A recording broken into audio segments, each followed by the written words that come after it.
Había mucho de religión en las ceremonias nazis, ceremonias que solían girar en torno al propio líder, convertido en una figura con tintes místicos, religiosos, como os decía.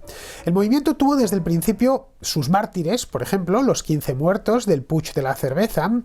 Tenía también sus reliquias, la más famosa de ellas era la llamada la bandera de sangre, una esvástica empapada en sangre de esos mismos mártires, del día del golpe. Y por último, tenía un libro sagrado, una suerte de Biblia del nazismo titulada Mi lucha, Mein Kampf, en alemán, que era una autobiografía pretenciosa que había dictado a su leal Rudolf Hess durante los meses que estuvo en el penal de Landsberg, encarcelado. Mi lucha es un libro un tanto curioso.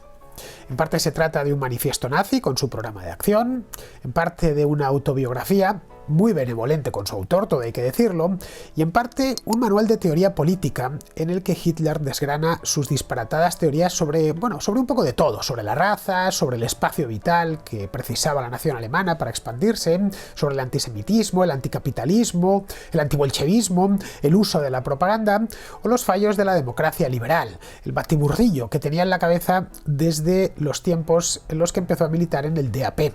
Es un libro de Mi lucha, muy conocido, y los que han podido sumergirse en él pues han descubierto que tiene un estilo repetitivo y no especialmente refinado, algo propio de alguien no muy culto, con pocas ideas pero muy fijas y que por lo tanto martillea con ellas incansablemente. Es comprensible, o hasta cierto punto comprensible, que tras la publicación del libro en el año 1925, las ventas al principio fueran muy flojas, no despertaba demasiado interés, pero fueron aumentando a medida que la figura política de Hitler crecía. Para el año 1933, que fue el año en el que llegaron al poder los nazis, ya había vendido unos 300.000 ejemplares, y vendería muchos más, vendería unos 12 millones más en los años siguientes, por razones fáciles de entender. Ya era el Führer y por lo tanto el libro era prácticamente obligatoria su lectura. Esto le proporcionaría a Hitler unos ingresos personales considerables, ingresos económicos, es decir, marcos y pfennig contantes y sonantes, porque nunca renunció a los derechos de autor. Hitler quería salvar a la nación alemana con aquel libro, pero debió pensar que nunca estaba de más salvar también su propio bolsillo, por si acaso las cosas venían mal dadas y se tenía que marchar al exilio.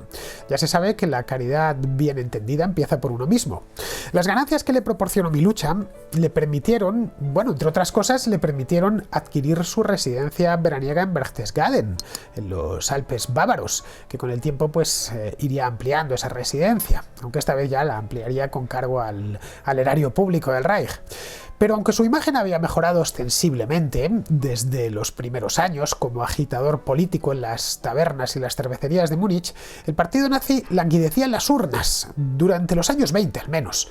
Durante los años que van de la excarcelación de Hitler hacia finales de la década, es decir, la segunda mitad de los años 20, los resultados electorales del partido nazi fueron decepcionantes.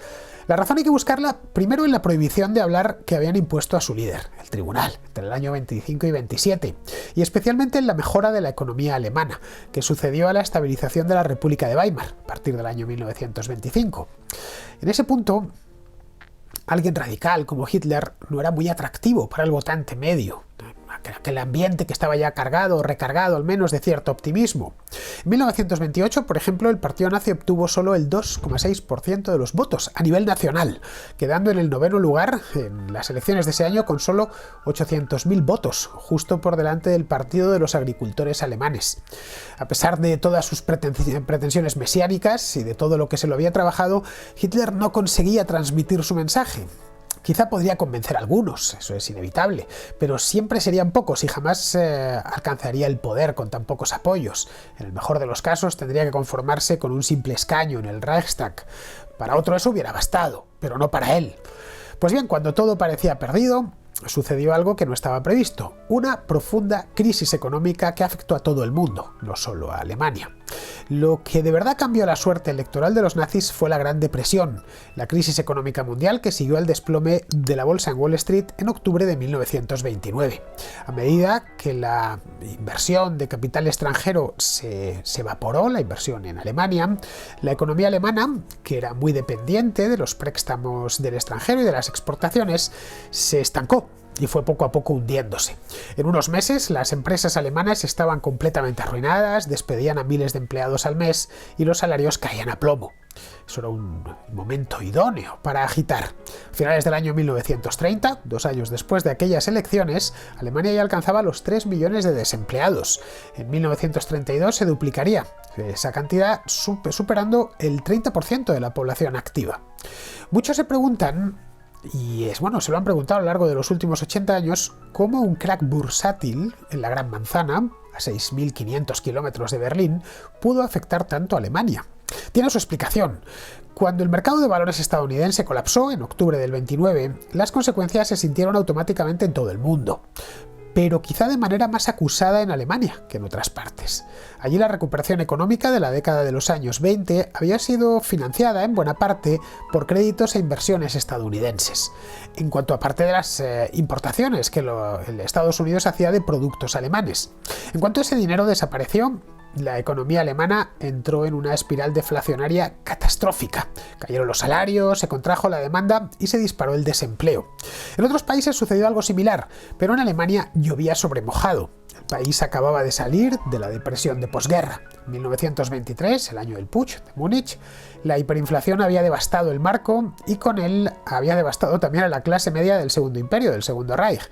Que quedó completamente arruinada. Todos tenían presente aquellos años funestos y no querían volver a pasar por ahí.